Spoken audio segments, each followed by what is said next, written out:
Hola a todos los que nos escucháis en estos momentos. Hoy continuamos estudiando la Biblia con el tema 771 para comenzar a estudiar el primer capítulo del libro de Lucas.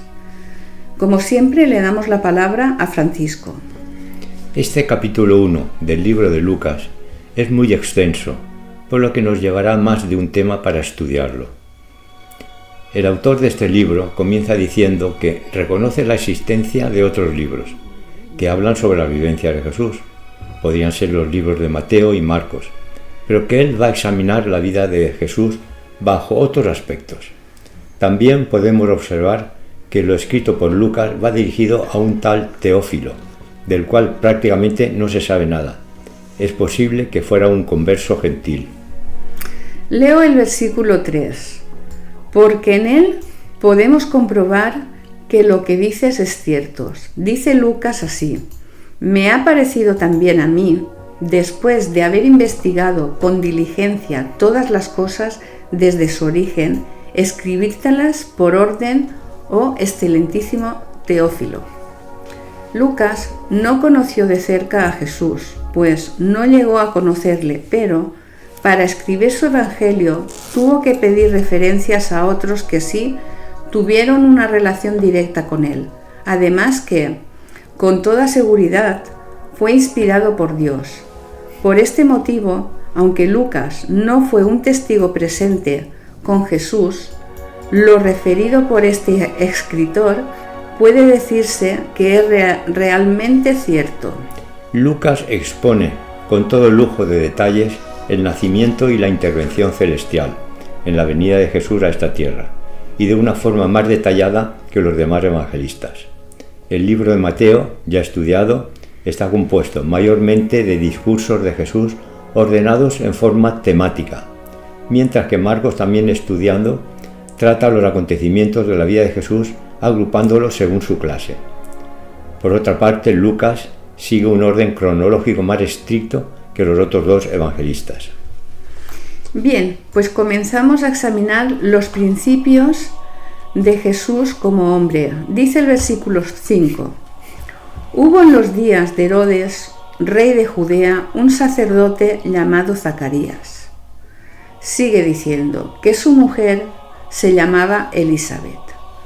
Los versículos siguientes nos explican que él y su esposa ya eran mayores, pero que no tenían hijos y que, a pesar de sus muchas oraciones, no habían tenido contestación de Dios, algo que en aquella época era común como un castigo. No obstante, este calificativo no debía ser cierto, porque en el versículo 6 nos dice que eran personas consagradas a Dios. Zacarías era sacerdote. Los sacerdotes oficiaban en el templo por turnos. En esa ocasión era la época en que él tenía el servicio. En un momento determinado se le aparece un ángel, que luego veremos que se trataba del ángel Gabriel. Zacarías, al ver al ángel, se asustó, pero vamos a ver en el versículo 13 lo que dice este ángel. Zacarías, no temas, porque tu oración ha sido oída y tu mujer, Elizabeth, te dará a luz un hijo y se llamará su nombre Juan. A veces nos desesperamos porque no escuchamos la contestación de Dios antes nuestras oraciones, pero Éste nos contesta cuando lo estima oportuno. Continuando con este mismo tema, vamos a ver lo que le dice el ángel a Zacarías. Leo en los versículos 15, que dice así: porque será grande delante de Dios, no beberá vino ni sidra y será lleno del Espíritu Santo, aún desde el vientre de su madre. Dios nunca ha visto correcto el que el hombre consuma alcohol, pero ha dado libertad para el que quiera hacerlo. Lo que ocurre es que las consecuencias de beber este veneno luego las sufre el bebedor. Es inaudito que algunos sigan diciendo que en la Santa Cena Jesús bebió vino fermentado, cuando él mismo, como hemos visto, prohibió a los sacerdotes hacerlo. Y es que lo prohibió haciendo uso de su gran sabiduría, porque cuando una persona ha tomado algo de alcohol, su cerebro ya no está preparado para razonar correctamente y por lo tanto inhabilitado para recibir los mensajes del Espíritu Santo. Todo esto no hace mucho tiempo queda demostrado con la prohibición de la Jefatura Nacional de Tráfico, que prohíbe conducir cuando se ha bebido alcohol, aunque sea muy poco, porque la mayoría de accidentes son provocados por la conducción de personas que han consumido alcohol. En los versículos 16 y 17 podemos ver la misión que el ángel le dice a Zacarías que tendría su futuro hijo Juan.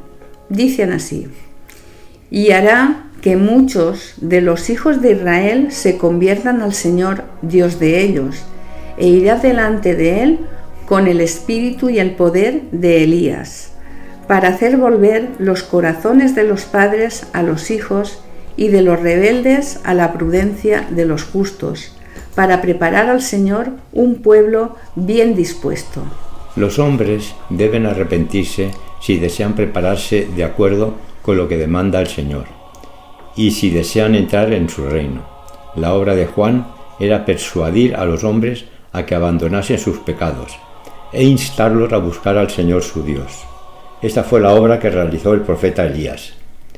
El intrépido valor de Elías en tiempos de la apostasía y de crisis convirtió al profeta en un símbolo de la reforma completa y de la lealtad a Dios. En la obra que se avecinaba, como sería la primera venida de Jesús, era necesario hacer una obra similar para hacer cambiar el corazón de los hombres, como testimonio de lo que iba a ser el carácter de Jesús. La obra de Juan el Bautista, como precursor del Mesías, había sido descrita por los profetas. Aún los escribas reconocían que Elías debía venir antes de la venida del Mesías, pero no percibieron que ese Elías que esperaban sería Juan el Bautista. Los sacerdotes, los escribas y los ancianos no se atrevieron a negar que Juan fuera profeta, ni aun después de su muerte. Ni siquiera el despiadado Herodes se atrevió a quitar la vida a Juan, hasta que las circunstancias aparentemente lo obligaron a ello. No se debe hacer la misma obra que Elías y Juan el Bautista llevaron a cabo. En estos días de corrupción moral y ceguera espiritual se necesitan voces que proclamen a los pobladores de la tierra la venida del Señor, pero claro, para esto se necesita inevitablemente reflejar el carácter de Jesús. Bueno, no queremos hacer más largo este estudio y como todavía queda mucho capítulo para estudiar, lo dejamos para mañana con el tema 772. Bendiciones y hasta mañana.